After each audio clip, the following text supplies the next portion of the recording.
ఈటల రాజేందర్ అనే నేను ఎమ్మెల్యే ఎన్నికలప్పుడు నేను ఎట్లా తిరుగుతానో జెడ్పీటీసీ ఎన్నికల గట్టిన తిరుగుతా, ఎంపీటీసీ ఎన్నికల గట్టిన తిరుగుతా, సర్పంచ్ ఎన్నికలు కూడా గట్టిన తిరుగుతా. మీకు తెలుసు ఇక్కడ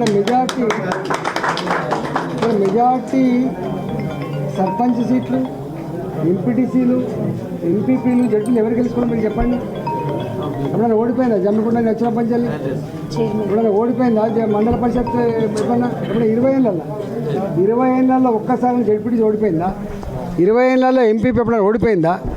20 ఏళ్ళల్లో సర్పంచ్ కానీ ఇక్కడ మున్సిపల్ చైర్మన్ ఎప్పుడైనా ఓడిపోయినామా మేము? సర్పంచ్లు ఓడిపోయినామా మేము? 70%, 80% అక్కడక్కడ అప్పుడప్పుడు మేము ఎక్కడ తప్పు చేస్తాం ఓడిపోవచ్చు. కానీ అదర్వైజ్ అన్ని మండలాలు సంపూర్ణంగా, అన్ని మున్సిపాలిటీలు సంపూర్ణంగా 80%, 70% గ్రామ పంచాయతీ గెలుపుకున్న ఏకైక నియోజకవర్గం హుజురాబాద్ నియోజకవర్గం. 20 ఏళ్ళుగా నేను ఉన్నా. నన్ను 20 ఏళ్ళ నుంచి చూసుకుంటే మళ్ళీ ప్రశ్న అడుగుతారా మీరు?